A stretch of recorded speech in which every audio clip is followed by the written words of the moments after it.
Talaga bang milyon dun sa pinuntahan natin? Hindi, binibiro lang kita.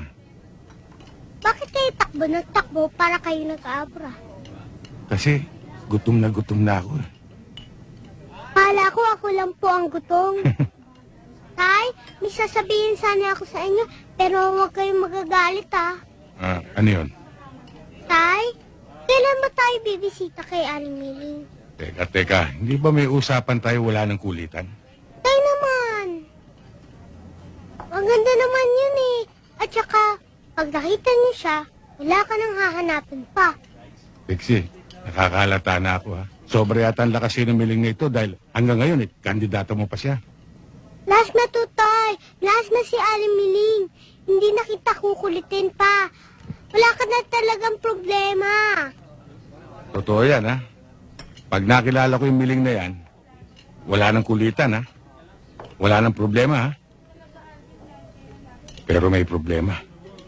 Ano yan ni Tay? Nakalimutan ko yung wallet ko. Ano? Wala tayong pambayad.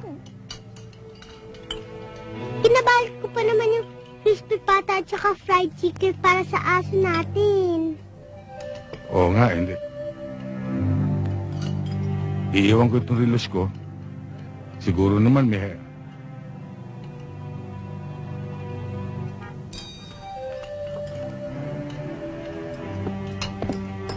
mawalang galang sa inyo. Okay. Hindi ba kayo yung lumalabas dun sa Itbulaga? Oo! Kami nga po yun.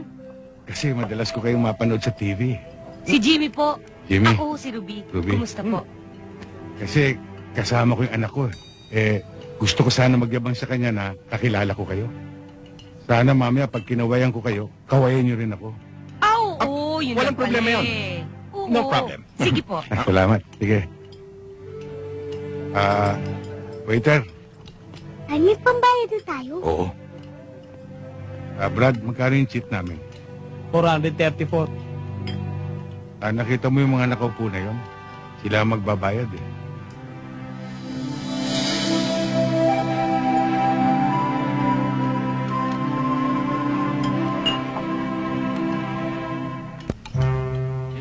Sila ang magbabayad. Thank you.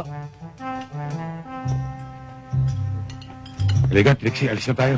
Ay, nagmamadali na naman kayo. Kasi may leon. Bilihan na naman. Oo, may leon. Excuse me, sir.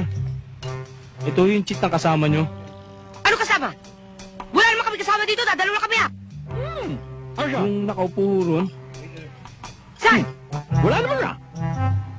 Kayo daw ang magbabayad nito. Bakit? Ba't kami magbabayad? Sabi ho eh. Ha? You know, Ruby, one thing I don't want happen in my life sentence is someone warning me. Anong maning? My son!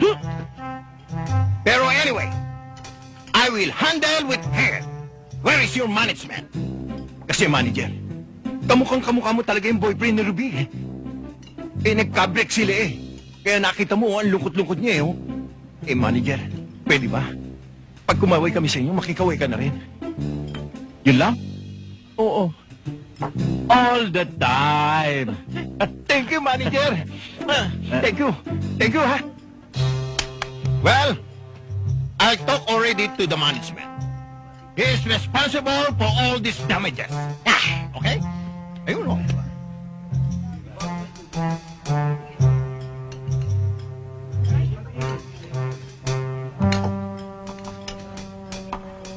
Sir, kayo daw po magbabayad nito eh. Bayad? Anong bayad? Saan? Yung nakaupo ron. Sir, umalis na ho eh. Salamat.